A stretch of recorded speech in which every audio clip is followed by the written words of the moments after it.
बुरी आत्माएं और पिशाच, ये होती है या नहीं, इसके ऊपर बहस तो बहुत पुरानी है। लेकिन अगर आपके साथ इन दोनों की मुलाकात नहीं हुई है अब तक, तो मैं कहूँगा आप खुशकिस्मत हो, क्योंकि जिनके साथ इन दोनों की मुलाकात हुई है आज तक वो लोग पता है ना। आज आप लोगों के लिए एक ऐसी ही कहानी लेके आया हूं मैं। शुरू होने जा रहा है माइकल वॉन की लिखी हुई कहानी वैम्पायर आज भी है। 1950 साल ऑकल्ट रिव्यूअर नाम के एक अखबार में एक घटना सामने आई, खून के प्यासे वैम्पायर की, जिसको पढ़कर आयरलैंड के सभी लोगों के रोंगटे खड़े हो गए और इस घटना को सामने लाए थे ब्रिनी नाम के एक पत्रकार। अब ये कोई अहरे गहरे पत्रकार नहीं थे। इनकी सच्चाई और निष्ठा की वजह से हर कोई इनकी इज्जत करता था। मतलब आप समझ सकते हो कि ये सच्चाई कितनी गहरी थी और कितनी खतरनाक।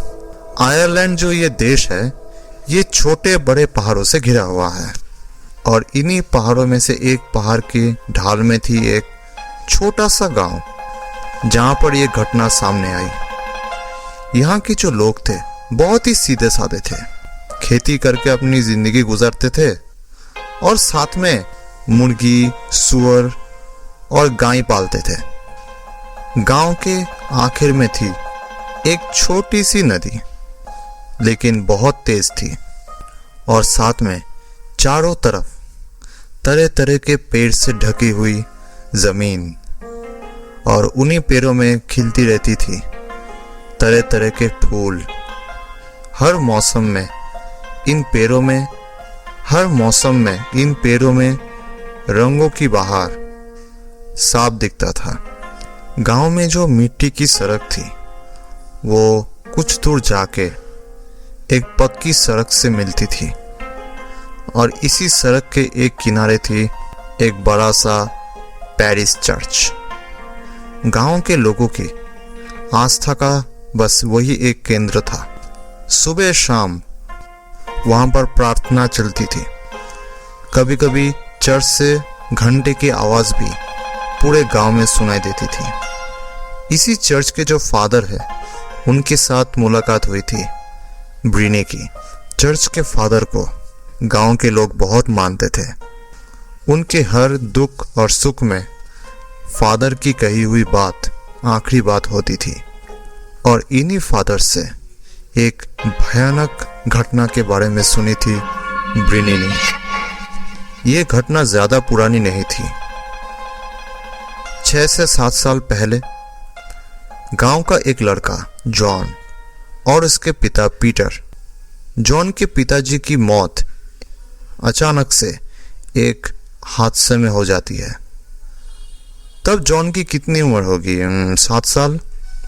जॉन के पिता ही एकमात्र इंसान थे जिनके रोजगार पर पूरा परिवार चलता था। अब आपको पता ही है कि उनके जाने के बाद परिवार की क्या हालत हुई। जॉन की मां को इधर उधर घूमना पड़ता था काम की तलाश में। गांव के लोग जितना हो सकते थे मदद करते थे, लेकिन क्या करें, उनकी भी तो एक सीमा है। आखिरकार जॉन की मां को शहर में एक नर्सिंग होम में नौकरी मिल गई। इसी वजह से वहां के एक क्वार्टर में उनको रहना पड़ता था। कभी कभी घर आते थे जॉन को देखने के लिए। अब जॉन घर में अकेला ही रहता है। गाय, सुअर, इनको पूरा दिन घुमाते घुमाते उसका वक्त गुजर जाता है और आखिर में यहाँ तक कि खुद का खाना उसे खुद ही बनाना पड़ता था। खाना पीना खत्म करके वो नदी के किनारे जाके बैठा रहता था और उसके साथ होती थी उसके जन्मदिन पर दी हुई उसके पिताजी की आखिरी निशानी, एक माउथ ऑर्गन। जब भी उसे मौका मिलता था वो उसे बजाया करता था। उसकी बजाई हुई मधुर संगीत चारों तरफ फैल जाती थी। पास में थी कब्रिस्तान। कभी कभी जॉन अपने पिता के कब्र के पास जाके बैठकर गाना बजाया करता था। वो शमशान कब्रिस्तान थोड़ी देर के लिए ऐसा लगता था कि उसमें जान लौट आई है। उस दिन शाम को वो अपने पिता के कब्र के पास बैठकर माउथ ऑर्गन बजा रहा था। सुबह से लेकर शाम तक उसका मन मिजाज बिल्कुल ठीक नहीं था। पिछले हफ्ते माँ घर नहीं आई थी, इसीलिए उसका अकेलापन उसे खाए जा रहा था। गर्मी का मौसम चल रहा है। चारों तरफ धूप और गर्मी की कोई कमी नहीं है। कमी है तो सिर्फ थोड़े से प्यार की। इसीलिए वो उस दिन उस मीरान कब्रिस्तान में पिता के कब्र के पास ही बैठा था। वो कब्रिस्तान के चारों तरफ कभी दीवार हुआ करती थी, लेकिन अब कुछ नहीं है। गांव के एक कोने में एक मीरान कब्रिस्तान, जो कि ढकी हुई थी बड़े बड़े पेड़ों से। दूर से देखने पर किसी के भी रोंगटे खड़े हो जाएंगे। माउथ ऑर्गन बजाते बजाते पता नहीं कब उसे नींद आ गई थी और पता नहीं कब तक वो नींद में था। अचानक उसकी नींद टूट गई लोमड़ी की आवाज से और फट से उठकर बैठ गया। उसने सुना बिजली कड़क रही थी। रह रहकर आसमान में चमक उठ रही थी बिजली की झलकियां। बारिश आने वाली है। कब्रिस्तान के पास में एक कच्ची सड़क थी जो गांव की तरफ जा रही थी।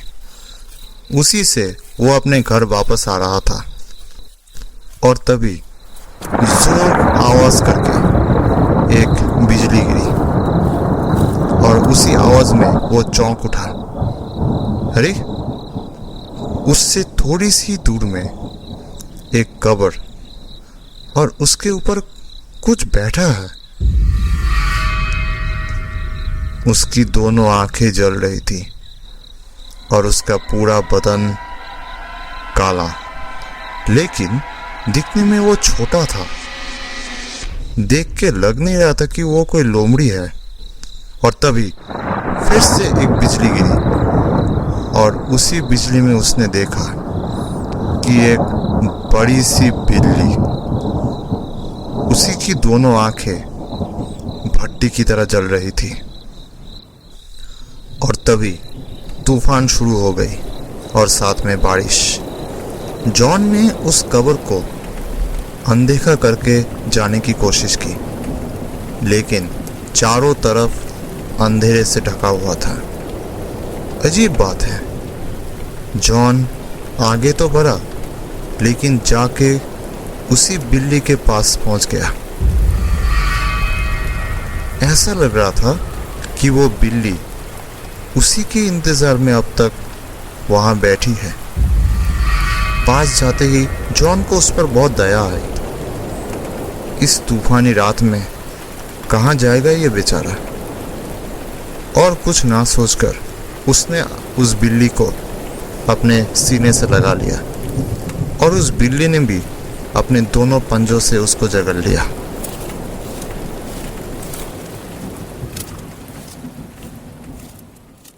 अब जॉन अकेला नहीं है। जहां पर भी वो जाता है उसके साथ साथ वो बिल्ली घूमती रहती है। उसके उस मुलायम शरीर में उसकी आंखें कुछ ज्यादा ही बड़ी दिखती थी। बीच बीच में जब भी जॉन की नजर एक पल के लिए भी उसकी तरफ पड़ती थी, ऐसा लगता था कि वो बिल्ली उसी पल का इंतजार कर रही है। जॉन के देखते ही वो बिल्कुल उसके पास आ जाती थी और गोद में चढ़ने की कोशिश करती थी। रात के वक्त भी बिल्कुल ऐसा ही था। वो बिल्कुल जॉन के सीने से लगकर सोती थी और जॉन वो तो उसे अपने दोनों बाजुओं से जकड़ के सो जाता था। जितने दिन गुजरते गए उस बिल्ली के ऊपर जॉन का प्यार और भी बढ़ता गया। अब वो और नदी के किनारे नहीं जाता।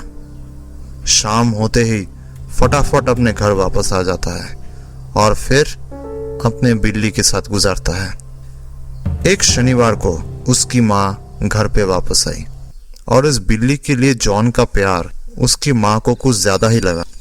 उसी रात को जॉन अपने माँ के साथ बैठकर पारिवारिक बातें कर रहा था और तभी उस बिल्ली के अंदर हलचल शुरू हो गई। दांत निकालकर उसने कई बार जॉन की माँ को काटने की कोशिश की। जॉन, तूने इसको लाड़ प्यार देकर सर पे चला रखा है। अच्छी तरह से पीट थे इसे। नहीं माँ, ये बिल्ली बहुत अच्छी है, मुझे छोड़कर कहीं नहीं जाती। तुम्हें रोज तो नहीं देखती है ना, इसीलिए ऐसा कर रही है। उसके बाद उसने फिर से उस बिल्ली को गोद में उठाकर प्यार करने लगा।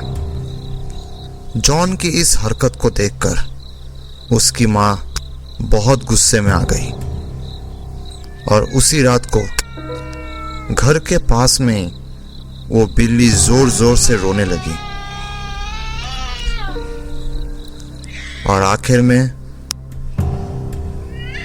सुबह के वक्त जॉन की मौत हो गई।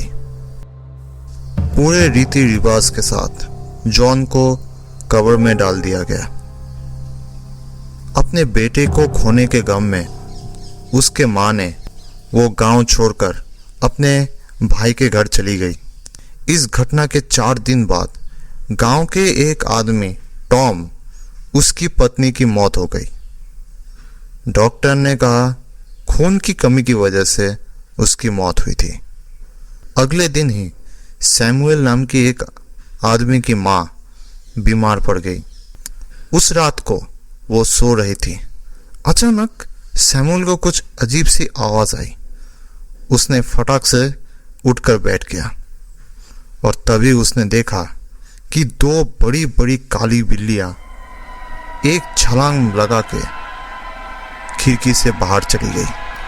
चांद की रोशनी चारों तरफ फैली हुई थी और उसी में उसने देखा पूरे बिस्तर में खून फैला हुआ था। उसकी माँ की गले से वो खून बह रहा था। वैम्पायर, ये जरूर वैम्पायर का काम है। शहर से इतनी दूर एक शांत गांव जहां पर कभी भी इस तरह की घटना नहीं हुई थी। फादर सैमुअल के घर के चारों तरफ छोटे छोटे क्रूस लटका के चले गए। शाम के बाद हर कोई अपने घर के दरवाजे बंद करके अंदर बंद रहने लगा। पूरी की पूरी रात हर एक के लिए एक भयानक सपने की तरह हो गई। शाम के बाद सड़क बिल्कुल खाली हो जाती थी।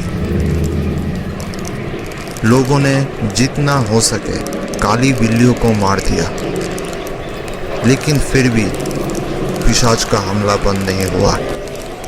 कुछ लोगों ने मिलकर रात को पहरेदारी का भी इंतजाम किया, लेकिन वो भी किसी काम नहीं आया। आखिर में लोगों ने दिमाग लगा के एक फंदा तैयार किया और वो काम कर गया। दोनों बिल्लियां पकड़ में आ गई, लेकिन पकड़ में आते ही पलक झपकते ही वो लोग धुआं बनकर हवा में गायब हो गई और हमला जारी रहा। उसके बाद और भी 2 लोग मारे गए और 7 लोग बुरी तरह से बीमार पड़ गए। बीमारी का कारण वही खून की कमी। बंद खिड़की के उस पार से 2 जली हुई आंखें ऐसे लोगों को सम्मोहित कर देती थी कि खिड़की खोलने के अलावा उनके पास और कोई रास्ता नहीं होता था और खिड़की खोलते ही वो लोग बेहोश हो जाते थे। एक बिल्ली पहरा देती थी और दूसरी बिल्ली उस बेहोश इंसान का गर्म खून पीकर अपने खून की प्यास बुझाती थी। गांव के बस कुछ ही लोगों ने ये भयानक मंजर देखा था। अब आखिर में फादर ने सबको कहा कि कब्रिस्तान में जितने भी कब्र है सबको निकाला जाए एक एक करके। पुराने जितने भी कब्र थे उन सबको बाहर लाया गया। किसी कॉफिन की लकड़ी सड़ गई थी, किसी के अंदर से कंकाल बाहर आया और कुछ लाश ऐसी थी जो कि पिघल चुकी थी और भयानक बदबू आ रही थी उससे। ये बदबू इतनी भयानक थी कि सारे के सारे लोगों ने अपने नाक कपड़े से ढक के रखा था। इन लाशों में कोई समस्या नहीं थी। ये सारी की सारी लाशें या तो सड़ चुकी थी या फिर सड़ने की कगार में थी। लेकिन मर के भी जो नहीं मरा वो कहाँ है? लेकिन फिर भी ना ही फादर ने और ना ही गांव वालों ने हार मानी। उन लोगों ने अपना काम जारी रखा।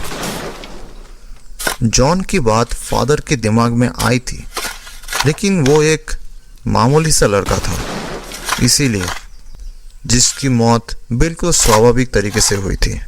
सारे के सारे कब्र खोदने के बाद आखिर में जॉन के कब्र के पास आकर सब लोग खड़े हो गए। लोगों ने तो उम्मीद ही छोड़ दी थी और सबके अंदर डर बैठ गया था। आखिर कहाँ पर है ये खून का प्यासा पिशाच? कहाँ पर छुप के बैठा है? आखिर कैसे गांव वालों को इससे मुक्ति मिलेगी? ये सब कुछ सोचते सोचते आखिरकार जॉन के कब्र को खोला गया और खोलते ही सब चौंक गए, क्योंकि कॉफिन खाली था। जॉन की लाश की कोई चिन्ह वहां नहीं था, ना ही वहां पर और ना ही आसपास। फादर ने उस कॉफिन के ढक्कन के ऊपर एक क्रॉस लगा दिया और उसको जमीन के नीचे गाड़ दिया। अब कोई शक नहीं था, जॉन ही था असली पिशाच। हर रात को वही खून के प्यास बुझाने के लिए अपने बिल से बाहर आता है। काम खत्म करके सब लोग घर वापस आने लगे। तब तक शाम हो चुकी थी और अंधेरे ने चारों तरफ लगभग ढक दिया था। ऐसे माहौल में लोमड़ी की आवाज भी सबको डरा रही थी। फादर को पता नहीं क्या हुआ, वो सबको तेजी से चलने के लिए कहा और उनकी ये बात सुनकर सब लोग डर से कांपने लगे। जितना तेजी से हो सके सब लोग गांव की तरफ भागने लगे, लेकिन ज्यादा दूर नहीं जा पाए। पास में ही एक बड़ा सा बरगद का पेड़ और साथ में चारों तरफ फैली हुई थी विलो नाम का एक पेड़। शाम का अंधेरा घना होते ही चारों तरफ एक अजीब सा धुंध फैल गया। फादर ने जल्द से जल्द अपना सबसे बड़ा क्रॉस बाहर निकाला और मन ही मन में प्रार्थना करने लगे। और तभी पास के बरगद के पेड़ से एक बिल्ली की जोर से रोने की आवाज आई। लोगों में पलक झपकते ही एक डर का माहौल पैदा हो गया। वो लोग सोच ही नहीं पा रहे थे कि क्या किया जाए। और तभी फादर पीछे की तरफ मुड़े और उस पेड़ की तरफ अपना क्रॉस दिखा के जोरों से मंत्र का जाप करने लगे। गांव के सारे लोग मन ही मन में प्रार्थना करने लगे और अपने छाती में क्रॉस बनाने लगे। और तभी वो पूरा बरगद का पेड़ जोर से हिल उठा, लेकिन आसपास कोई भी हवा नहीं चल रही थी। और ऐसा होते ही झिंगुरों की आवाज और बिल्ली की रोने की आवाज एक साथ बंद हो गई। चारों तरफ ठंडी हवा बह रही थी। फादर सबको सचेत किए जा रहे थे। सारे के सारे लोग फादर के चारों तरफ खड़े थे और डर से कांप रहे थे। फादर ने अपनी पूरी जिंदगी में कभी भी ऐसे परिस्थिति का सामना नहीं किया था और तभी सबकी नज़र में आई उसी बरगद के पेड़ की एक टहनी से 2 लाल लेकिन चमकीले आंखें धीरे धीरे नीचे की तरफ आ रही है। इससे पहले कि फादर संभलते, उसने पलक झपकते ही फादर के ऊपर छलांग लगा दी। फादर के हाथ से क्रॉस गिर गई और वो भी जमीन में गिर गए। डर से सब लोग चीखने चिल्लाने लगे और तभी 2 बड़ी बड़ी आंखें लेकर एक बड़ा सा घना अंधेरा उनके सामने आके खड़ी हुई। आंखें तो नहीं, लग रहा था 2 आंख के गोले जल रहे हैं। उसके सामने खड़ा था पीटर। पलक झपकते उसको पकड़ के वो अंधेरे में खींच के लेके चला गया और कुछ ही देर में ही उसकी जोर की चीख सुनाई दी। पिशाच की दोनों नुकीले दांत उसके गले में बैठ चुकी है। बस थोड़ी ही देर हुई थी, अचानक जोरों से आवाज करके वो भयानक परछाई जमीन में गिर गई। फादर क्रॉस लेकर फिर उठ खड़े हुए थे और उन्हीं के क्रॉस की बदौलत अब वो पिशाच जमीन में गिरकर छटपटा जा रहा था और साथ में वही रोने की आवाज। फादर ने लोगों से कहा कि जल्द से जल्द एक टॉर्च लाया जाए। लोगों ने बिल्कुल वैसा ही किया। टॉर्च की बत्ती जलती ही सब लोगों ने देखा एक भयानक मंजर।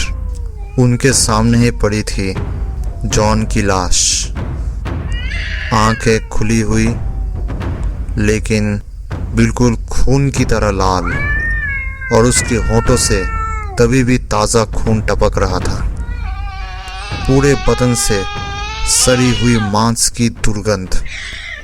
और वो दूसरी बिल्ली, वो पेड़ के ऊपर से बैठकर सब कुछ देख रही थी। अब फादर ने और देर नहीं की, उसके छाती पे क्रॉस गाड़ दिया और ऐसा करते ही उसके छाती से खून की धारा बहने लगी और इसी के साथ एक श्रापित पिशाच की कहानी खत्म हुई।